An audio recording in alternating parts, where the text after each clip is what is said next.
पाकिस्तान और ईरान के भी कुछ जो है वो देख लेते हैं रिलेशंस को, और उन रिलेशंस में से हम जनरल नॉलेज के कुछ पॉइंट्स निकाल लेते हैं। आप देखें पाकिस्तान और ईरान जो है दोनों हमसाया मुल्क हैं। ईरान आपको यहाँ पे बहुत बड़ा लग रहा होगा, लेकिन हकीकत में अगर आप हकीकी मैप के ऊपर देखें तो थोड़ा इससे साइज़ छोटा ही है, लेकिन बहरहाल फिर भी अच्छा खासा है ईरान। तो ईरान और पाकिस्तान के दरमियान में जो ताल्लुकात हैं उसको कुछ ऐसे हम लेते हैं कि जब Pakistan came into existence, Iran and Turkey, both of them, they gave full support to Pakistan and they kept on giving that support. Even in 1964, बल्कि हम इससे पहले आते हैं 1955 में। 1955 में बगदाद पैक्ट बना और ये दोनों कंट्रीज़ उसमें शामिल हुए। बगदाद पैक्ट बना और ये दोनों कंट्रीज़ उसमें शामिल हुए। टर्की भी था, क्योंकि तीनों कंट्रीज सेंट्रल एशियन स्टेट्स कहलाती हैं। और ये पैक्ट किसका था?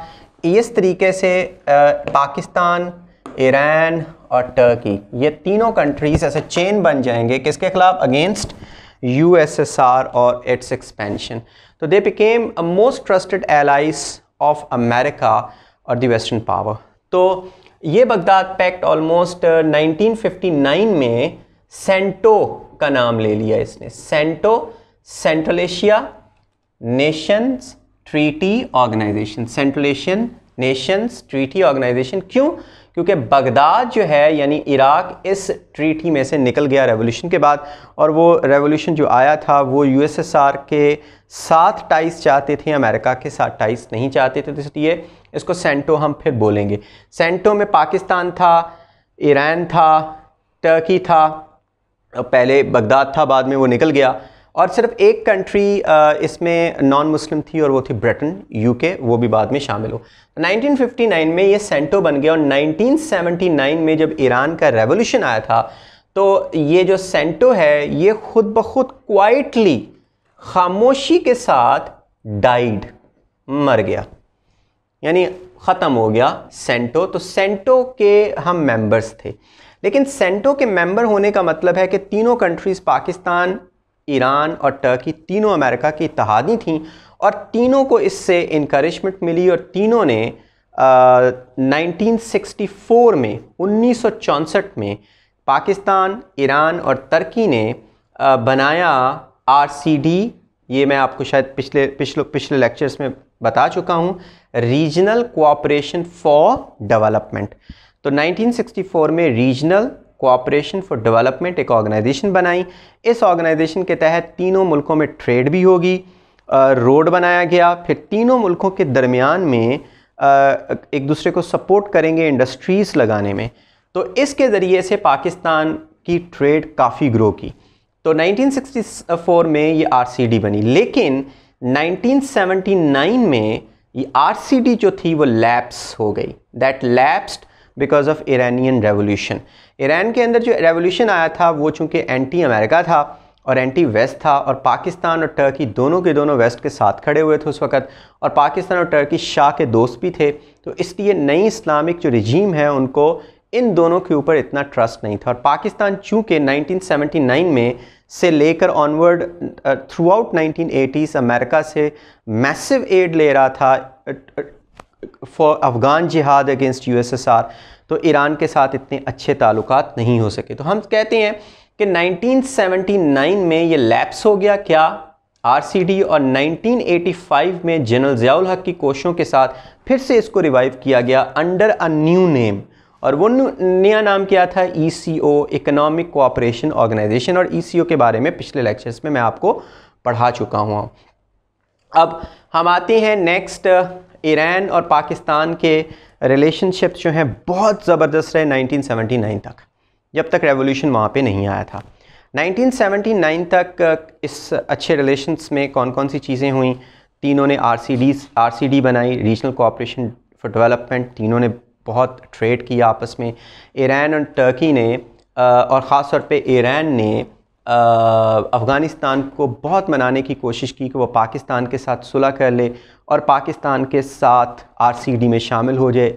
अफ़गानिस्तान नहीं माना, क्योंकि अफ़गानिस्तान कहता था कि डिविडेंड लाइन को बदला जाए। मैं इसको एक्सेप्ट नहीं करता। बहुत सारे पख्तून इलाके जो ब्रिटिश ने अपने अंदर ऑक्यूपाई किए थे उसको पाकिस्तान पहले दे, क्योंकि उन्हीं एरियाज़ के ऊपर पाकिस्तान बना है। तो उस वक़्त तक मैं इसमें नहीं आऊँगा। ईरान ने समझाने की कोशिश की कि वो इन मैटर्स को छोड़ दे और पाकिस्तान के साथ दोस्ती कर ले, नहीं हुआ।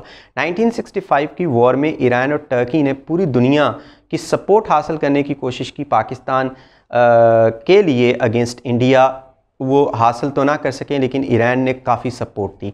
फिर उसके बाद ऑनवर्ड शाह की हुकूमत में यहाँ तक हुआ कि जब हिंदुस्तान ने पाकिस्तान को नेवल ब्लॉकेड की धमकी दी कि पाकिस्तान की नेवी इतनी मजबूत नहीं है तो हम पाकिस्तान का नेवल ब्लॉकेड कर देंगे, तो उधर से शाह की हुकूमत ने जवाब दिया कि पाकिस्तान की नेवी कमज़ोर होगी लेकिन ईरान की नेवी कमज़ोर नहीं है, हम ब्लॉकेड का जवाब देंगे।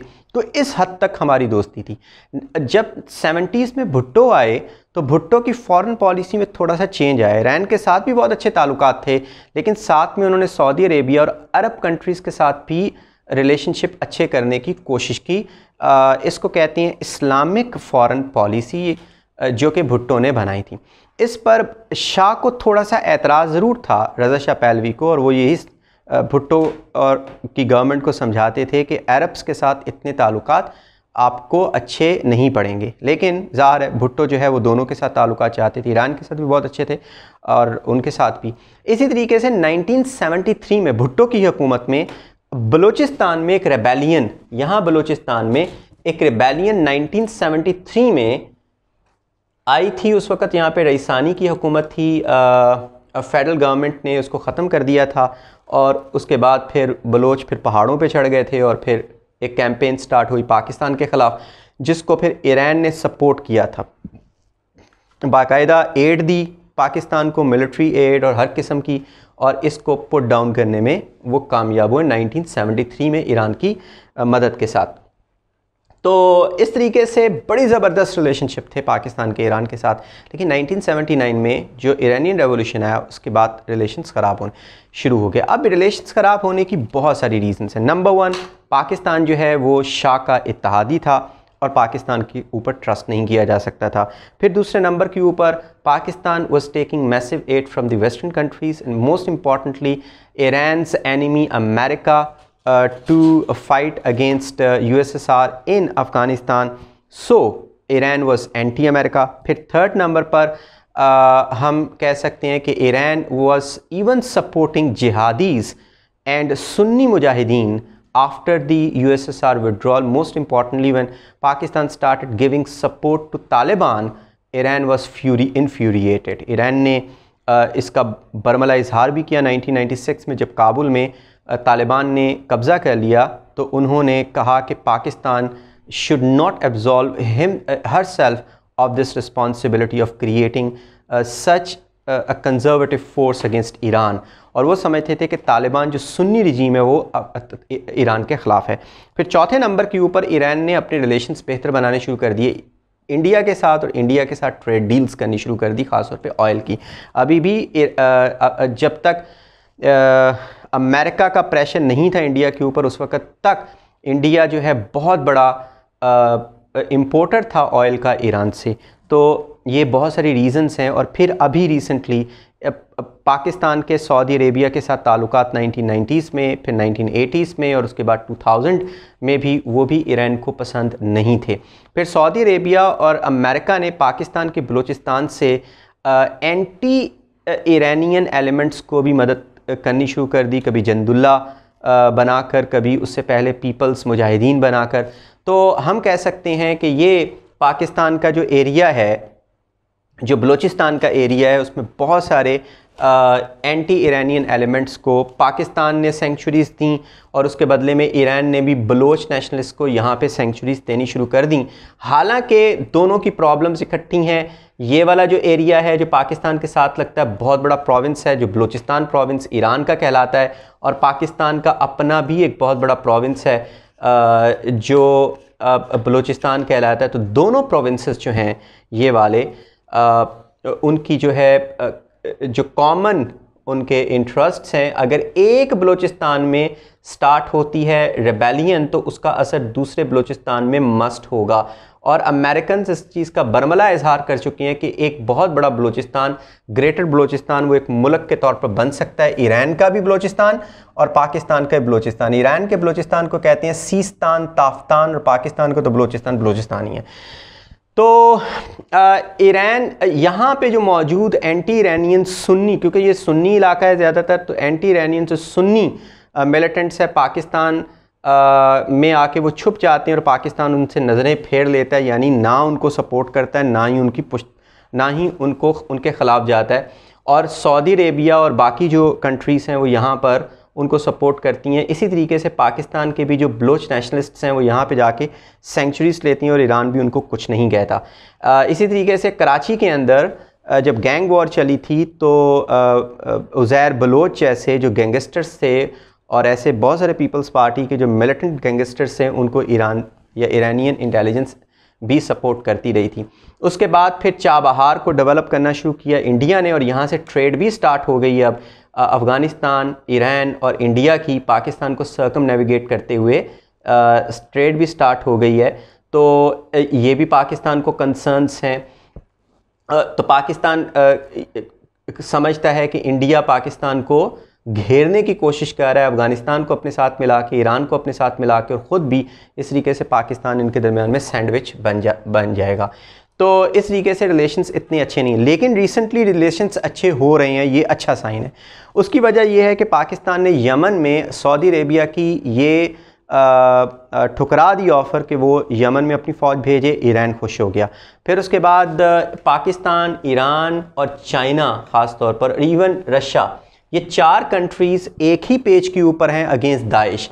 दाइश जो है इस एरिया के अंदर मौजूद है, इन एरिया के अंदर ख़ास तौर पे नूरिस्तान, कुन्नड़ और इन एरियाज़ के अंदर मौजूद है।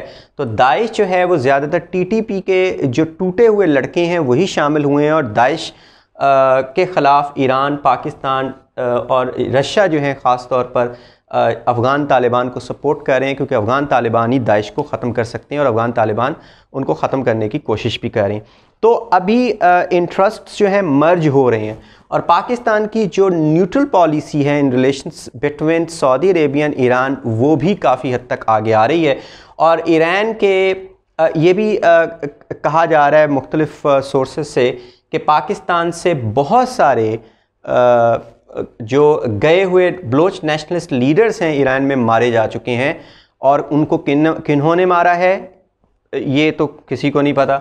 और अफ़गानिस्तान में भी इसी तरीके से पनाह लेने वाले बलोच नेशनलिस्ट्स, टीटीपी के लोग या लीडर्स वो मारे जा चुके हैं। इसका मतलब है कि ईरान और पाकिस्तान में खुफिया तौर पे कुछ ना कुछ मुआहिदा भी हुआ है कि ना आप मेरे मुखालिफ लोगों को पनाह दो, ना हम आपके मुखालिफ लोगों को सपोर्ट करेंगे। इस तरीके से बलोच नेशनलिस्ट जो मूवमेंट है काफ़ी कमज़ोर हो गई है इन सारी कार्रवाइयों के साथ। तो हम कह सकते हैं ईरान और पाकिस्तान के रिलेशंस नो डाउट वो एग्जाम्पलरी रिलेशंस नहीं 1979 से पहले थे, लेकिन बेहतरी की तरफ गामजन है।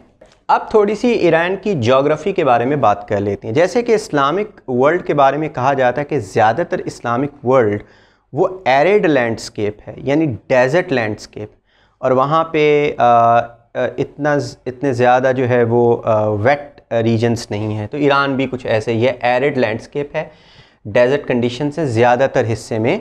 ऑलमोस्ट यहाँ पर आप ये जो किनारे हैं इधर, यहाँ पर माउंटेंस हैं, कुछ माउंटेंस जो हैं, माउंटेन रेंजेस जो हैं वो एरिड हैं यानी ड्राई हैं, और कुछ जो हैं वो रेन बेयरिंग विंड्स को कैप्चर कर लेती हैं और वहाँ पे रेन भी होती है। दरमियान वाला इलाका जो है वो सारे का सारा खुश्क है, डेजर्ट कंडीशंस हैं और प्लेटो हैं, यानी कि फ्लैट लैंड नहीं है, प्लेटो हैं। और जो ख़ास तौर पे पोर्ट एरियाज़ हैं वहाँ पे ज़्यादातर आबादी आबाद है। पोर्ट एरियाज़ के अंदर ये जो पास जो एजेस हैं, हम कह सकते हैं एजेस जो हैं वो, क्योंकि ये माउंटेन्स है, माउंटेन्स के साथ नीचे की तरफ एजेस भी हैं, लेकिन ईरान सारे का सारा सतह समंदर से ऊपर है।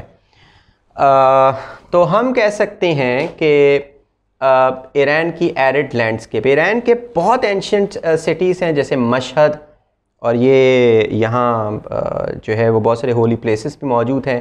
ऊपर तबरेज़ किसी ज़माने में बहुत बड़ा लर्निंग सेंटर था यहाँ पे, शिराज़ ये भी लर्निंग सेंटर था। पर्शियन गल्फ़ के इस तरफ को शिराज़ है, तबरेज़ ऊपर की तरफ है, मशहद यहाँ पर है। और यहाँ पे देखें तो ईरान जो तेहरान जो है, जो कैपिटल है, वो यहाँ पे माउंटेंस के साउथ में है। यहाँ पे ऊपर माउंटेंस हैं और यहाँ पे साउथ में है और ग्रीन है और फर्टाइल है, कैस्पियन सी के थोड़ा सा इस तरफ को। तो हम कह सकते हैं कि ये उसकी जोग्राफ़ी में जो इम्पॉर्टेंट चीज़ हम देखते हैं, ईरान की जो एक्सपेंशनिज़म, क्योंकि आप पिछले वाली डायनेस्टीज़ देखते हैं तो they were expansionists, they wanted to annex the land in the surroundings. हम जो पर्शियन क्लासिकल एम्पायर्स के बारे में पढ़ें, सासानी एम्पायर के बारे में, और फिर उसके बाद जो हमारी आगे आती है सफ़ी एम्पायर, तो वो भी एक्सपेंशनिस्ट थी, पास के एरियाज़ को वो कब्ज़ा करती थी। तो हम देखते हैं ईरान, ये वाला हिस्सा जो है ईरान का काफ़ी अंदर तक गया हुआ है और यहाँ पर इसका एक प्रोविंस है ये कोने में, जिसको कहते हैं आज़रबाईजान प्रोविंस। इसको छोड़ दें, अगर आपने याद नहीं भी शहरों को रखना तो कोई मसला नहीं है, वो जनरल नॉलेज में इतने इंपॉर्टेंट नहीं है। लेकिन आज़रबाईजान के नीचे ये पूरा एक प्रोविंस है जिसको कहते हैं आज़रबाईजान प्रोविंस, जो ईरान का है। लेकिन आज़रबाईजान कंट्री भी है, प्रोविंस बड़ा है, कंट्री छोटी है। तो ये जो कंट्री है इसके ऊपर ईरान शायद सारा ही कब्ज़ा कर लेता अगर यूएसएसआर ना होता। यानी यूएसएसआर ने आगे बढ़ के आज़रबाईजान के ऊपर अपनी एक सैटेलाइट स्टेट बना दी और ईरान जो है इसको अपने अंदर जम ना कर सका। तो लेकिन जब यूएसएसआर के ख़िलाफ़ इन आज़री लोगों की मूवमेंट, जो फ्रीडम मूवमेंट चली, तो यहाँ के आज़रबाईजान के लोगों ने बहुत सपोर्ट किया इन आज़रबाईजान के लोगों को। यहाँ पर भी शिया इस्लाम डोमिनेंट है, यहाँ पर भी शिया इस्लाम डोमिनेंट है। तो हो सकता है किसी ज़माने में आज़रबाईजान की या तो अलहदा से स्टेट बन जाए या फिर वो ईरान में शामिल हो जाए। दूसरी तरफ आप देखते हैं कि ये एरिया काफ़ी हद तक पाकिस्तान के अंदर गया हुआ है और ये बलूचिस्तान का एरिया है, जो कि और हो सकता था अगर ब्रिटिश इंडिया यहाँ पे ना होता, यानी ब्रिटिश ना होते, तो पाकिस्तान वाला बलूचिस्तान भी ईरान अपने अंदर जम कर लेता। लेकिन ये ब्रिटिश की पावर थी जिसकी वजह से ये बलूचिस्तान उस वक़्त उन्होंने अपने अंदर ना लिया। लेकिन अभी दोबारा जो 1979 के बाद जो रिजीम आई है, जो इस्लामिक रिजीम है, उन्होंने रिलीजन को इस्तेमाल करते हुए एक्सपेंशन करनी शुरू कर दी और इस दफ़ा एक्सपेंशन अपनी प्रॉक्सीज़ के ज़रिए से है। ईरान की पूरे रीजन में प्रॉक्सीज़ हैं और उन प्रॉक्सीज़ को ईरान मदद देता है। जैसे जो अभी इनके जनरल जो हैं वो जो मारे गए हैं अमेरिकन अटैक में, सुलेमानी, वो उन सारी प्रॉक्सीज़ को जो है वो हैंडल कर रहे थे। इराक़ में फोर्सेस हैं, फिर उसके बाद सीरिया में फोर्सेस हैं, सीरिया में ईरान जो है सपोर्ट कर रहा है सीरिया की शिया गवर्नमेंट को। फिर उसके बाद इराक़ में शिया फोर्सेस हैं या शिया मिलिशियास हैं जो कि दाइश और दूसरे सुन्नी ग्रुप्स के ख़िलाफ़ लड़ रही थी। फिर उसके बाद हम देखते हैं कि आगे चल के जॉर्डन में भी हिज़्बुल्लाह, वो शिया रिलीजियस है, वो भी ईरान की एक तरह से प्रॉक्सी है। ईरान का इन्फ्लुएंस वहाँ तक भी है। इवन गज़ा की पट्टी में जो पैलेस्टीनियन जिहाद मूवमेंट और उसके साथ साथ इस्लामिक जिहाद है, वो इस्लामिक जिहाद और हमास, वो भी उनको भी सपोर्ट करते हैं ईरान। हालांकि वो सुन्नीस हैं लेकिन वो ईरान को सपोर्ट करता है। तो ईरान का इन्फ्लुएंस अच्छा खासा है और अमेरिका और दुनिया को पता है कि अगर ईरान को छोड़ा गया तो वो सारे लोग जो रिलीजियस बेसिस के ऊपर ईरान को सपोर्ट करेंगे वो कोहराम भी मचा सकते हैं सारे इस रीजन में। तो इसलिए ईरान का इस रीजन में इन्फ्लुएंस आहिस्ता आहिस्ता बढ़ता जा रहा है, जो सऊदी अरेबिया के लिए हज़म करना मुश्किल है, क्योंकि सऊदी अरेबिया यहाँ का एग्जिस्टिंग पावर है और एक नई पावर जब इमर्ज करे तो उसको वो बर्दाश्त नहीं होती। जो एग्जिस्टिंग पावर है, इसको कहते हैं थ्यूसिडाइट्स ट्रैप। इसको क्या बोलते हैं? थ्यूसिडाइट्स ट्रैप। कि अगर एक एग्जिस्टिंग पावर हो और नई पावर इमर्ज हो तो दोनों में कॉन्फ्लिक्ट होता ही होता है। तो इसलिए सऊदी अरेबिया और ईरान में ये स्ट्रेटेजिक कंपटीशन चल रहा है आजकल। तो मेरा ख्याल है इतना ही काफ़ी है इसके लिए। मेरा ख्याल है ईरान के लिए इतना ही काफ़ी है। अब अगला जो हमारा लेक्चर होगा वो हम चलेंगे। हाँ, एक और भी बात याद रखें, आज़रबाईजान जो है अगर ये भी सेंट्रल एशियन स्टेट्स में मौजूद है तो एक और कंट्री भी है, वो है आर्मीनिया। यहाँ पर आर्मीनिया मौजूद है। और आपको पता है आज़रबाईजान और आर्मीनिया के बॉर्डर के ऊपर आपस में वॉर्स भी हो चुकी हैं। इसको निकोर्गो काराबाख बोलते हैं। निकोर्गो काराबाख इस को बोलते हैं। तो उसकी आपस में उनकी वॉर भी हो चुकी है उसके ऊपर। आर्मीनिया ज़रा कमज़ोर है, आर्मीनिया में ज़्यादातर क्रिश्चियंस आबाद हैं। टर्की में पहले ये एरिया मौजूद था। इस तरीके से ये आर्मीनियंस जो थे टर्की में मौजूद थे, लेकिन वर्ल्ड वॉर 1 के दौरान में टर्की ने इनको एक्सटर्मिनेट करना शुरू कर दिया, इनका जिनोसाइड किया। और जब वर्ल्ड वॉर ख़त्म हुई और टर्की को शिकस्त होगी तो फिर यूएसएसआर ने अपनी टेरिटरी में से आर्मीनियंस को जगह दी और आर्मीनियंस हिजरत करके यहाँ पे आ गए और उसके ऊपर मुश्तमिल एक छोटी सी कंट्री बन गई। तो वो यूएसएसआर के अंडर आर्मीनिया और आज़रबाईजान दोनों ही रहे हैं। मेरा ख्याल है इतना ही काफ़ी है। इसमें से बहुत सारे पॉइंट्स आपने खुद ही से लिख लेने हैं और पॉइंट्स बना लेने हैं अपने जनरल नॉलेज के लिए और उसको आपने याद करना है।